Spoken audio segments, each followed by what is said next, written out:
Hi guys, welcome to the Pakistani family entertainment. तो कैसे हैं आप? मेरा नाम है खुर्राम और मेरा नाम है वजाहत। तो भाई साहब, भारत ने दुनिया के सामने शो कर डाली अपनी one of the secret missile, जिसका नाम है स्टार मिसाइल। पाकिस्तान के उड़ गए होश।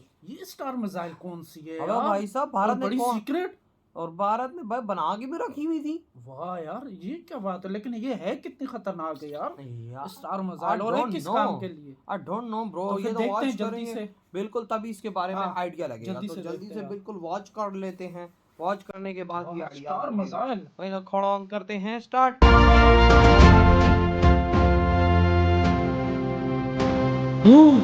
आसमान का सीना चीरकर जब कोई चीज आवाज की रफ्तार से भी 3 गुना तेज निकलती है तो उसे सिर्फ मशीन नहीं कहते, उसे कहते हैं मौत की दस्तक। अभी तक हम और आप जमीन पर टैंकों की लड़ाई या समंदर में पनडुब्बियों की रेस देख रहे थे, लेकिन असली खेल तो ये अब बंदा बादलों के देखता है ऊपर ना। शुरू हुआ है। एक ऐसी खबर आई है जिसने रातों रात भारतीय वायुसेना की ताकत को उस मुकाम पर पहुंचा दिया है जिसके सपने हम दशकों से देख रहे थे। दुश्मन सोच रहा था कि वो आसमान में अपने बड़े बड़े जासूसी विमान उड़ाकर अपनी हवाई आंखें अवैक्स खोलकर भारत के चप्पे चप्पे पर नजर रखेगा। वो सोच रहा था कि वो हमारी सीमाओं के अंदर झांकेगा और हमें पता भी नहीं चलेगा। लेकिन उसे यह नहीं मालूम था कि भारत की शांत प्रयोगशालाओं के अंदर एक ऐसा तूफान तैयार हो रहा था जो उसकी इन आंखों को ही फोड़ने के लिए बेताब है। ये खबर किसी साधारण मिसाइल टेस्ट की नहीं है। ये खबर भारत के उस मास्टर स्ट्रोक की है जो डिफेंस टेक्नोलॉजी की दुनिया में एक नया अध्याय लिखने जा रहा है। एक ऐसा प्रोजेक्ट जिसे अब तक बहुत ही गुप्त रखा गया था, अब अपने सबसे निर्णायक चरण यानी फेज 3 में दाखिल हो चुका है। चीन और पाकिस्तान के रडार अब हो जाएंगे पूरी तरह अंधे। डीआरडीओ की लैब से बाहर निकला वो फार्मूला जो बदल देगा युद्ध का नक्शा। सिर्फ एक धमाका और 400 किलोमीटर दूर उड़ता हुआ दुश्मन का कंट्रोल रूम मिल जाएगा खाक में। सुपरसोनिक रफ्तार से मौत बनकर दौड़ने वाली तकनीक ने दुनिया को चौंकाया। हवा से हवा में मार करने वाली मिसाइलों का पाप अब मैदान में उतर चुका। रैमजेट इंजन की ताकत देख पेंटागन से लेकर बीजिंग तक खलबली। फेज 3 का ग्रीन सिग्नल मिलते ही भारत की एयर डिफेंस को मिला वो ब्रह्मास्त्र जिसके सामने अब स्टील्थ फाइटर भी भरते नजर आएंगे पानी। यह प्रोजेक्ट सिर्फ एक अभ्यास नहीं है, बल्कि यह भविष्य के उस हथियार की नींव है जो दुश्मन के एयर स्पेस को श्मशान बना देगा। सवाल है कि आखिर क्या है यह स्टार महाबली योद्धा? क्यों इसे हवा का सुपरसोनिक शिकारी कहा जा रहा है? आखिर रैमजेट तकनीक का इसमें क्या काम है जो इसे दुनिया की बाकी मिसाइलों से अलग बनाता है? और सबसे बड़ा सवाल, क्या भारत अब रूस और अमेरिका की तरह अपने दम पर एंटी एवैक्स मिसाइल बनाने जा रहा है जो दुश्मन के रडार विमानों को 400 किलोमीटर दूर से ही गिरा दे? हम आपको बताएंगे इस धमाकेदार खबर की पूरी कहानी, तो बने रहिएगा वीडियो पर। और इस संबंध में आपके जो भी विचार हों कमेंट में लिखकर जरूर बताइएगा। चलिए अब सस्पेंस के इस पर्दे को पूरी तरह से हटाते हैं और आपको रूबरू कराते हैं उस तकनीक से जिसका नाम है स्टार। इसका पूरा नाम है supersonic target for air defence research. खबर बिल्कुल ताजा और पक्की है कि डीआरडीओ का यह महत्वाकांक्षी प्रोजेक्ट अब अपने फेज 3 यानी एडवांस्ड इंटीग्रेशन चरण में पहुंच चुका है। अब आप सोचेंगे कि भाई यह टारगेट क्या बला है, क्या यह कोई मिसाइल है या कुछ और? तो इसे बहुत ही सरल भाषा में समझिए। जब हमारी सेना अपने एयर डिफेंस सिस्टम जैसे आकाश, MRSAM या S-400 का टेस्ट करती है तो उसे निशाना लगाने के लिए सामने कुछ चाहिए होता है। अभी तक हम धीमे उड़ने वाले ड्रोन का इस्तेमाल करते थे, लेकिन क्या युद्ध में चीन या पाकिस्तान अपनी मिसाइलें धीरे धीरे भेजेंगे? बिल्कुल नहीं, वो तो सुपरसोनिक आवाज से तेज मिसाइलें दागेंगे। तो उन सुपरसोनिक मिसाइलों को हवा में ही मार गिराने की प्रैक्टिस करने के लिए हमें एक ऐसा नकली दुश्मन चाहिए था जो बिल्कुल असली मिसाइल की तरह तेज उड़े, चकमा दे और रडार को धोखा दे। बस यही है स्टार। ये भारत का अपना बनाया हुआ एक ऐसा रॉकेट सिस्टम है जो दुश्मन की सुपरसोनिक क्रूज मिसाइल की नकल करता है। लेकिन कहानी में असली ट्विस्ट यहाँ नहीं है। असली खेल ये है कि इस स्टार को बनाने के लिए जिस तकनीक का इस्तेमाल किया गया है वही तकनीक अब भारत के एक गुप्त हथियार को जन्म देने जा रही है।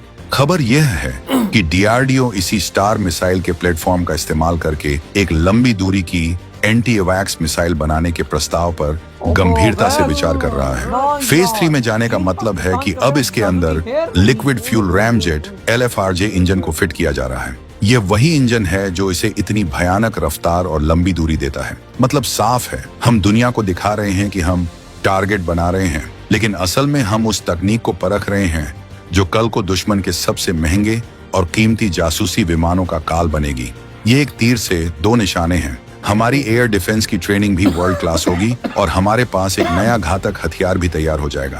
अब जरा इस मशीन के दिल यानी इसके इंजन की बात करते हैं, क्योंकि सारी जादुई ताकत वहीं छिपी है। आम मिसाइलों में जो रॉकेट मोटर होती है वो अपना ऑक्सीजन साथ लेकर चलती है, जिससे वो भारी हो जाती है और ज्यादा दूर नहीं जा पाती। लेकिन स्टार में जो लिक्विड फ्यूल रैमजेट इंजन लगा है वो कोई मामूली इंजन नहीं है, यह एक एयर ब्रीदिंग इंजन है। आसान भाषा में कहें तो यह इंजन हवा से ऑक्सीजन खींचता है और उसे ईंधन के साथ मिलाकर जलाता है। इसका फायदा यह है कि मिसाइल को ऑक्सीजन का टैंक साथ लेकर नहीं चलना पड़ता, जिससे उसका वजन कम हो जाता है और वो ज्यादा विस्फोटक या पेलोड ले जा सकती है। और सबसे बड़ी बात, रफ्तार। रैमजेट इंजन के कारण यह मिसाइल मैक 2.5 से लेकर मैक 3 तक की रफ्तार पकड़ सकती है, यानी आवाज की रफ्तार से 3 गुना तेज। जब कोई चीज इतनी तेज उड़ती है तो दुश्मन के रडार उसे पकड़ने में ही कंफ्यूज हो जाते हैं। डीआरडीओ ने इस फेज 3 इंटीग्रेशन में इसी इंजन को और भी ज्यादा रिफाइन बेहतर किया है। इसमें अब ऐसे सिस्टम लगाए जा रहे हैं जो इसे हवा में लंबी दूरी तक सुपरसोनिक क्रूज करने की ताकत देंगे। सोचिए, एक ऐसी मिसाइल जो न सिर्फ तेज है बल्कि जो 150 से 200 किलोमीटर तक लगातार उसी तूफानी रफ्तार से उड़ सकती है। दुनिया में गिने चुने देश हैं जिनके पास ये रैमजेट तकनीक इतनी विकसित अवस्था में है, और अब 2025 के भारत ने साबित कर दिया है कि हम इंजन टेक्नोलॉजी में किसी से पीछे नहीं हैं। ये इंजन ही वो चाबी है जिसने एंटी एवैक्स मिसाइल के दरवाजे खोल दिए हैं। अगर यह टेस्ट सफल होता है, जो कि होना तय है, तो भारत के पास वो प्रोपल्शन सिस्टम आ जाएगा जिसके लिए हम पहले रूस की नोवातौर जैसी मिसाइलों की तरफ देखते थे। अब वो आत्मनिर्भरता की आग हमारे अपने इंजनों में जल रही है। अब बात करते हैं उस सबसे बड़े खतरे की जो हमारे पड़ोसियों चीन और पाकिस्तान के पास है। वो है अवैक्स, airborne warning and control system. आपने देखा होगा वो विमान जिनके ऊपर एक बड़ी सी तश्तरी, डिस्क या रडार लगा होता है। पाकिस्तान के पास सैप 2000 एरियाई है और चीन के पास KJ-2000 है। युद्ध में ये विमान आसमान में बहुत ऊंचाई पर उड़ते हैं और सैकड़ों किलोमीटर दूर से ही देख लेते हैं कि भारत का कौन सा जहाज कहाँ उड़ रहा है। ये उनके फ्लाइंग कंट्रोल रूम होते हैं। अगर आपने युद्ध की शुरुआत में ही इन विमानों को गिरा दिया तो समझो दुश्मन अंधा हो गया। बिल्कुल। और भारत ने उसका तोड़ देख किस तरह निकाला, स्टार मिसाइल निकाल के, यानी अवैक्स भाई साहब जहाजों का तोड़। पाकिस्तान के हो या चाइना के हो, अवैक्स मिसाइल भाई साहब जहाज अब बचेंगे नहीं। अगर पाकिस्तान चाइना अवैक्स जहाज उड़ाता है तो भारत ये स्टार मिसाइल मार के उसकी धज्जियां उड़ा दे। ओहो हो। और भारत के साथ भाई अब कोई पंगा भी नहीं ले सकता भारत, जिस तरह की ये चीजें बना यार रहा वही ना, देखो भारत हर किसी चीज का तोड़ निकाल रहा है। और देखो आज भारत ने अवैक्स जहाजों का तोड़ निकाल डाला। अवैक्स जहाज जो भाई उड़ के भारत की इंफॉर्मेशन ले रहा होगा, भारत को जैसे ही पता लगेगा भारत ये शूट है भाई साहब, दूर से भाई स्टार मिसाइल मारेगा और धज्जियां उड़ा के रख देगा। और ये कितनी ऊंचाई पे उड़ते हैं, वहीं से भारत इसको हिट करके तबाह कर देगा। लेकिन भाई भारत की जीत की शुरुआत शुरू ना, ये ही नहीं होगा तो भारत की जीत तो बाकी है। हाँ, ये है तो सब है, ये नहीं है तो समझो कुछ भी नहीं। मतलब हमारा अवैक्स ही नहीं रहेगा तो क्या इन्फॉर्मेशन मिलेगी, और अवैक्स रहेगा तो सब इन्फॉर्मेशन मिल जाएगी इसका। लेकिन यहाँ पे भारत के पास अगर ये जैसे ये मिसाइल आ गया, जब अवैक्स कोई मार डालेगा तो भारत कहाँ से आ रहेगा।